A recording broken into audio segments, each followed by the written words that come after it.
Mantir, I want you to know before reading this story. I want you to know before reading this story that what you're about to read isn't just another feel-good tale. This is about the moment when one man's simple act of kindness rippled outward in ways he could never have imagined, proving that sometimes the smallest gestures carry the greatest weight. Marcus Williams pushed his mop across the gleaming marble floor of the Riverside Convention Center, his shoulders aching from the day's work. It was nearly 10 p.m., and the charity gala had just ended, leaving behind a glittering mess of champagne flutes, scattered rose petals, and the faint echo of orchestra music still hanging in the air. At 42, Marcus had grown accustomed to being invisible, just another face in janitorial blues, cleaning up after people who lived in a world he could barely imagine. His daughter Emma was home with Mrs. Chen from next door, probably already asleep with her stuffed rabbit tucked under her chin. 6 years old and full of questions Marcus didn't always know how to answer. Questions like, why don't we have a big house like Tommy's? Or, when is Mommy coming back? That last one cut deepest. Sarah had been gone for 3 years now, taken by cancer that moved too fast for their inadequate insurance to keep up with. Now it was just the two of them in their cramped one-bedroom apartment, Marcus working double shifts to keep the lights on and food on the table. He was emptying a trash bin near the stage when he heard it, a soft, rhythmic thumping sound like someone drumming their fingers against wood. Marcus looked up and froze. Sitting alone in a wheelchair near the edge of the empty dance floor was a little girl, maybe 8 or 9 years old. She wore a beautiful purple dress with sparkles that caught the dimmed lights, and her dark curls were pulled back with a silver headband. But what struck Marcus most was the expression on her face, mixture of longing and sadness as she stared at the abandoned dance floor. The ballroom was supposed to be empty. Everyone had left. Marcus glanced toward the exit, wondering if someone had simply forgotten her, then felt a surge of concern. He set down his mop and walked toward her, his worn sneakers squeaking slightly on the polished floor. "Hey there," he said gently, crouching down to her level. "Are you okay? Are you lost?" The girl turned to him and her face brightened immediately. "I'm not lost. My mom is just talking to some people in the other room. She always talks for a long time after these things." She sighed dramatically, the way children do when they're trying to seem more grown up than they are. "I'm Lily." "I'm Marcus. Nice to meet you, Lily." He smiled, relieved she wasn't alone. "Shouldn't you be with your mom?" "She knows where I am. I told her I wanted to watch the dancers, but—" Lily's voice trailed off, and she looked back at the empty floor with those sad eyes. The music stopped and everyone went home. Marcus felt something tug at his heart. He recognized that look. He'd seen it on Emma's face at the park when other kids ran and played on equipment. She couldn't quite manage yet, the look of wanting something just out of reach. "Did you want to dance?" he asked softly. Lily's eyes widened. "I can't really dance," she said, gesturing to her wheelchair.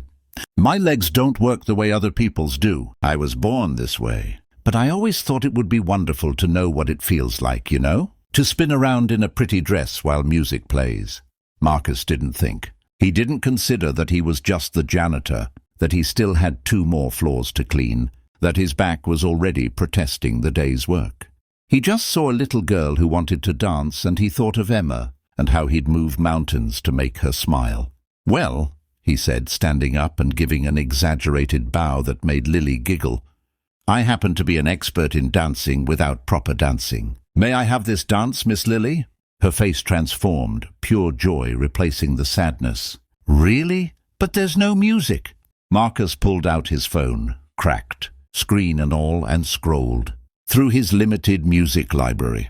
He found the classical playlist he'd downloaded for Emma, who was going through a ballerina phase despite never having taken a single lesson they couldn't afford. He selected a waltz and set the phone on a nearby chair, letting the music fill the empty ballroom. "There's always music if you know where to look," he said with a wink. He positioned himself behind her wheelchair and said, "Now, the key to ballroom dancing is all in the movement and the feeling. You ready?" Lily nodded vigorously, gripping the arms of her wheelchair with excitement. Marcus began to push her chair gently across the floor. not just in straight lines, but in sweeping arcs and graceful turns. He spun her slowly, then faster as her delighted laughter filled the space. He moved with surprising grace for a man who spent his days mopping floors, guided by instinct and the pure desire to give this child a moment of magic. He dipped the wheelchair slightly, safely, and Lily squealed with joy. "I'm dancing," she shouted. "I'm really dancing." Marcus laughed too, something he hadn't done enough of lately. For these few minutes, he wasn't a struggling single father or an exhausted janitor. He was a dance partner, giving a little girl the experience she'd dreamed about. He didn't notice the woman standing in the doorway.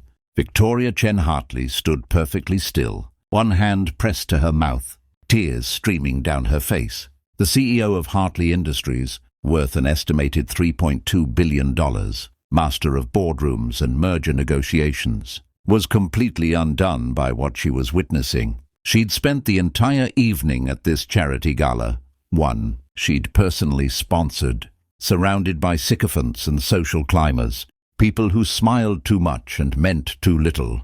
She'd stepped away to take an important call, asking her assistant to keep an eye on Lily, but when she'd returned, she'd been told her daughter had wanted to stay near the ballroom. Victoria had planned to collect Lily and leave, already exhausted by the evening's social performance. But then she'd heard her daughter's laughter, real, unbridled joy, and had followed the sound to find this scene. A janitor in worn uniform dancing with her little girl, like she was a princess at a royal ball. For 8 years, Victoria had watched Lily navigate a world not built for her. She'd hired the best therapists, bought the most advanced equipment, opened doors with her money and influence. But she'd never been able to give Lily this unself-conscious moment of pure happiness, this gift freely given by a stranger who expected nothing in return. The music ended, and Marcus slowed the wheelchair to a gentle stop. Lily was breathless with laughter, her face flushed with excitement. "That was amazing. That was the best thing ever." She turned in her chair to look up at Marcus. Thank you so much. You made me feel like I could fly." Marcus smiled, a little embarrassed now. "You're very welcome, Lily. You're an excellent dancer." "The best partner I've ever had," she declared seriously. It was then that Victoria stepped forward, her heels clicking on the floor. Marcus looked up and felt his stomach drop. He recognized her instantly. Her face had been all over the event posters. Victoria Chen Hartley, the billionaire philanthropist hosting the gala. And he'd just been playing with her daughter when he should have been cleaning. "I'm so sorry," he started, stepping back. "I didn't mean to. She was alone and—" Victoria held up a hand, stopping his apology. Up close, Marcus could see the tears still glistening on her cheeks. When she spoke, her voice was thick with emotion. "Don't apologize, please." She walked to Lily and knelt beside the wheelchair, smoothing her daughter's hair. "Baby, did you have fun?" Mom, I danced." "Really danced?" "It was wonderful." Lily's words tumbled over each other in excitement. Victoria looked up at Marcus, and he saw something in her eyes he didn't expect. Gratitude. Yes, but also something like recognition, like she was really seeing him. "I watched," she said softly. "I saw what you did for my daughter." She stood, maintaining eye contact with Marcus. Most people don't see her. They see the wheelchair, or they see me and my money, and they treat her like a prop or a problem. But you saw a little girl who wanted to dance, and you gave her that gift without hesitation. Marcus shifted uncomfortably, unused to such direct attention. Any decent person would have done the same. "No," Victoria said firmly. "They wouldn't have. And that's exactly the problem with the world I usually inhabit." She pulled a business card from her purse and handed it to him.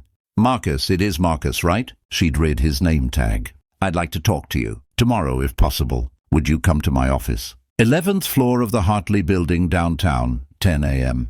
Marcus stared at the card, confusion and worry warring in his mind. "Ma'am, I don't understand. If this is about me not working when I should have been—" "It's about a job," Victoria interrupted. "A real one. I have a proposition for you." Marcus barely slept that night. After his shift ended at 1 a.m., he'd gone home to find Emma and Mrs. Chen asleep on the couch, a half-finished puzzle between them. He'd carried Emma to bed, paid Mrs. Chen for the evening, and then sat at their tiny kitchen table, staring at Victoria's business card until the numbers blurred. The next morning, wearing his only suit, bought for Sarah's funeral and not worn since, Marcus took 2 buses to reach downtown. The Hartley building was a gleaming tower of glass and steel that seemed to touch the clouds. He felt like an imposter walking through the revolving doors into the marble lobby. But Victoria's assistant was expecting him, and within minutes, he was being ushered into a corner office with floor-to-ceiling, windows overlooking the city. Victoria stood as he entered, dressed in an elegant navy suit, every inch the powerful executive. But her smile was warm, the same warmth he'd seen last night. "Marcus, thank you for coming. Please sit." Over the next hour, Victoria told him a story about being a single mother, though in vastly different circumstances than his own, about building her empire while raising Lily alone after her husband died in a car accident when Lily was just 2, about the isolation of their wealth, the difficulty of trusting people's motives, the challenge of giving Lily a normal childhood when nothing about their lives was normal. "I've been thinking about starting a new foundation," Victoria said. "One focused on accessibility and inclusion, particularly for children with disabilities. I need someone to run the community outreach program, someone who understands what it means to struggle, to sacrifice for your child, to see people as people rather than assets or networking opportunities." She leaned forward. "I need someone with a good heart, Marcus. Last night I saw that you have one." Marcus was stunned. "I'm a janitor. I don't have a college degree. I don't know anything about running programs or foundations. You'll learn. I'll ensure you have the training, support, and resources you need. The starting salary is $95,000 a year, with full benefits including the best health insurance my company offers, college tuition assistance if you want to pursue a degree, and flexible hours because I understand you have a daughter who needs you." Marcus felt tears burning his eyes. $95,000. He currently made $28,000. With that salary, he could move Emma out of their cramped apartment. He could take her to doctors he'd been avoiding because of the co-pays. He could breathe for the first time in 3 years. "Why?" he whispered. "Why me?" Victoria's expression softened, because in a ballroom full of wealthy, educated, well-connected people, you were the only one who saw my daughter as a child deserving of joy. You gave her something priceless without expecting anything in return. That's the kind of person I want leading this initiative." She paused. "And selfishly, I'd like Lily to have you in her life." She hasn't stopped talking about her dancing partner.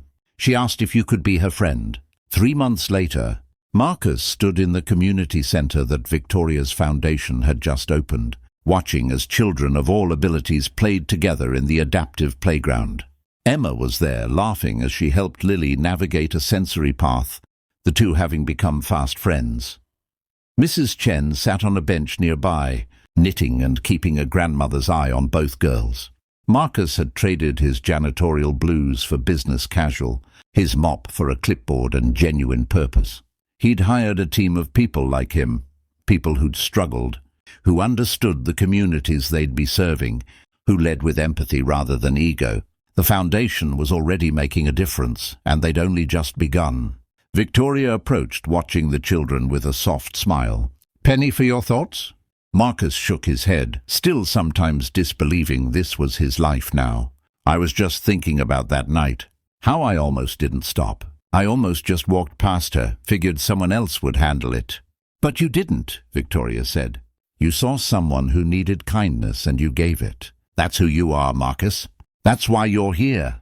He looked at the 2 girls, both giggling now over some shared secret. "I gave Lily one dance. You gave me and Emma an entirely new life." "No," Victoria corrected gently. "You showed me what really matters. You reminded me why I built this company in the first place. Not for profit, margins or quarterly reports, but to make life better for people. For children like Lily and Emma, you gave me back my purpose." She smiled. "I'd say we're even." That evening, as Marcus tucked Emma into bed in their new apartment, a 2-bedroom with a park view that still made his heart race when he paid the rent, he could now actually afford. His daughter looked up at him with Sarah's eyes. "Daddy, my teacher said that kindness is like planting seeds. You never know what might grow."